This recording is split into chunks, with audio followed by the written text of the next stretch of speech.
Okay, good morning, everyone, and happy Wednesday. I'm Nancy Quinn, business coach and body language trainer to interior designers, and I am here with my virtual CFO, and she could be yours too, Megan Dahle.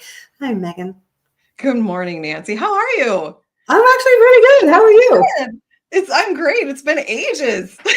I know I don't go live as much, so now Leslie's been doing it with you more often than I have. But I love going live with you. You're my money guru. I love the conversations that we have. Same. So today is all about, which is a great topic, because when my people come into my Profit Insider Academy program, often they're a solopreneur and they're like, when do I hire and who do I hire first? So this is a great topic. Get us started. Okay. Well, first, I'm just going to say hire a bookkeeper, but here's why. Yeah, always first. Yeah, there are certain reasons that you hire people. And the biggest mistake I see is that people hire to replace themselves. You don't want to replace you. You want to do the fun stuff. Don't hire for the stuff that you enjoy doing. Okay? Yes. Let yourself revel there first. So we're going to hire for getting more time on your plate. We're going to hire for getting more money into your business. We're going to hire for you to have just more headspace, right? Just like let some stuff go, man. And that might translate to time, but headspace is a real thing. And then just better results in your business. So let's first get to the core of where the feeling of I need to hire is coming from. Is it because usually, it's overwhelm, right? It's like, yep. I can't figure out how to do something. It's frustrating me. Is this the best use of my time? Shouldn't I be hiring for this? But then suddenly I look at my bank account. I don't have enough money because I take it all out of my bank account every month. Yeah, we just need better planning on your cash forecast. We build a cash forecast. I can't say this enough. Build a cash forecast. And if you want help, that's what I do. I mean, we build cash forecasts. That's the first thing I do with every single client. And you are going to in certain scenarios, it might be that, oh my gosh, I have extra sales that I could take care of faster if I had somebody on my staff. Yes. But there's also this is where I say hire your bookkeeper first. If you are finding yourself avoiding your books, you're oh my gosh, I need to go numb on my phone. I need to scroll around. I need to figure out why I'm doing this wrong. The amount of headspace that the thing you hate doing the most, I can't quantify it on a forecast yet until you actually experience the relief of letting go of the stuff that you hate doing and you're bad at.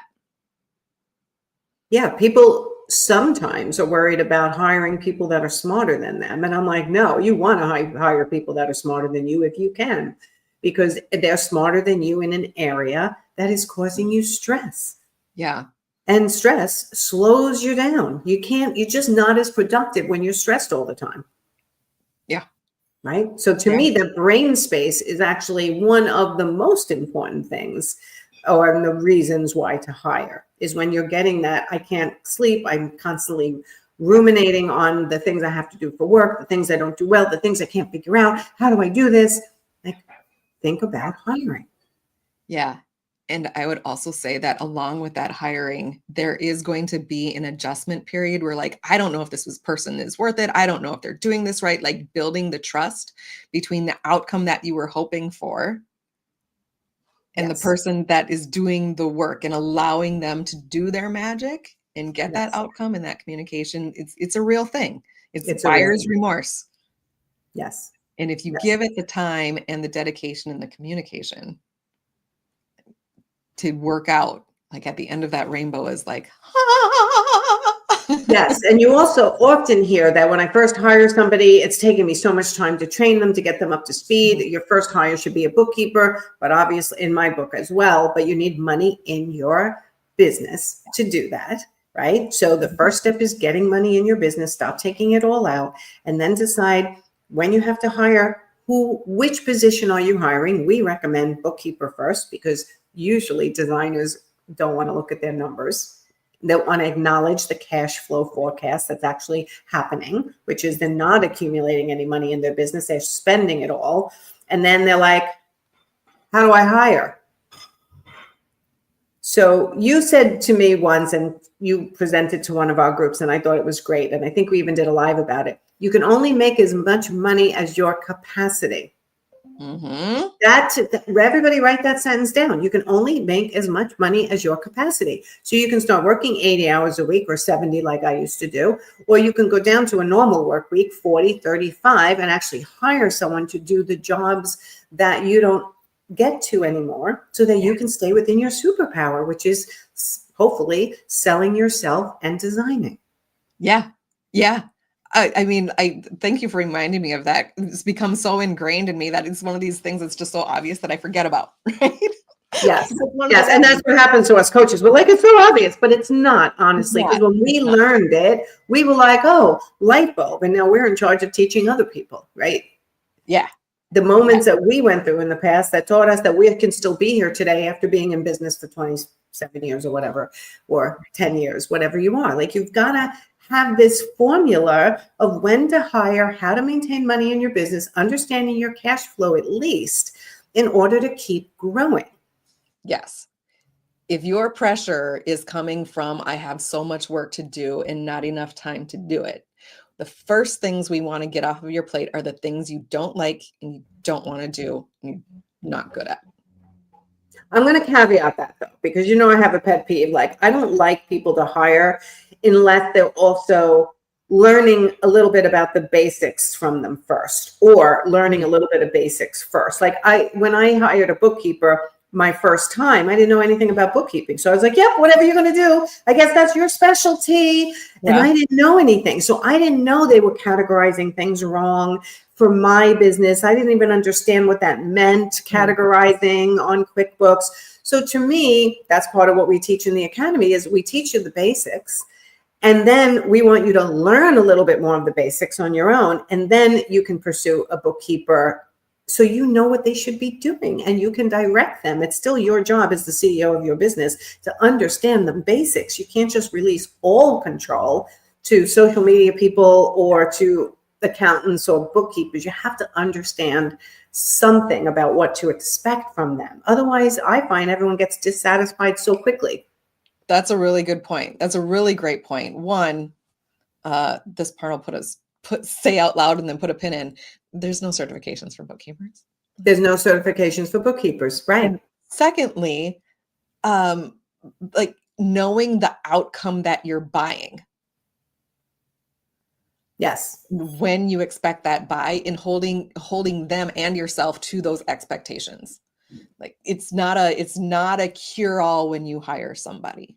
Correct. And if you don't understand what you want them to do or what their responsibilities, and I like what you said, the outcome of the money you're spending hiring them, they can take you for a ride for years. And you're just not going to know, well, I pay them. I'm assuming they're doing it right. I'm assuming, right? When you assume, we know what happens. So I'm saying just learn a little bit of the basics first, and then you can outsource. Or when you outsource, make sure you're learning simultaneously what they're actually doing and how they're doing it and what you should expect as a result. Yeah, absolutely. Don't just like, I'm hiring here. Right. Now I don't have to worry about it anymore. I can't tell you, and I'm a little on the soapbox this morning, but I can't tell you how many times I'll be like, did your web designer, optimize for SEO? I have no idea. Does your bookkeeper do your reconciliations? I have no idea. Do you know how to even get into your QuickBooks? No. So, and that's the kind of things that I go, okay, we all start out that way. I was there. Yeah. And I messed up a ton of shit. But at some point, and now you and I are here to say, don't do that anymore. Let's learn the things we're supposed to know as the CEO. And I've been there too. Like my hire was supposed to, like when I first started out, my hires were supposed to fix everything. Like, just do the thing. Why are you asking me questions? Aren't you the expert in this? Well, right. A little bit of research would have showed you that. They're only as good as you direct them sometimes, depending on who you hire and at what level you're hiring. Yeah. And in the beginning, when we're all trying to hire with less money, right? Sometimes we're hiring someone with less experience. I have a hair in my mouth, sorry. And you've got to direct them a little bit more than you think. So And, knowledge is power is the bottom line. and even the best, if you hire the best, even if you hire the best and don't hold them to standards and expectations, Oops. their work will deteriorate. Yes, I find that over time as well, right? We're so excited when we first hire somebody, but then it just sort of wanes because we're like, oh, they're doing a great job, so I'm not paying attention anymore. Yeah. You have to pay attention. You're the owner of your business. You've Yeah. got to do check-ins with the people you hire. So, all right, go over again the reasons why we hire. Okay. All right. So we hire for time, we hire for money, we hire for headspace, and we hire for better results. Like that might not mean money. That might mean like it's just really a better project. Yes. Yes. Like that's like if I'm making a course myself, it's going to come out to be a certain quality, and I might be able to hire someone that makes a course just so much more professional, right? Because that's their superpower, course building. If I hired someone, my course is going to be just as valuable, but it's going to look better. It's going to flow better, like things like that, intangibles that may be really important to me for my headspace. And that's Right? an investment as well, right? Like people see the quality and then that leads down the road. It's an investment. It's a long-term play. When Right. you're hiring for better results, it's a long-term play. Mm-hmm. Okay. All right. Anything else we need to cover? Yeah. No? Just go Yeah. use your cash forecast when you're hiring. Just cash forecast. Use a cash Build forecast. it. So look at your cash flow, build it. So usually we might have to do a separate lesson on cash flow forecasting. Yeah, I got it.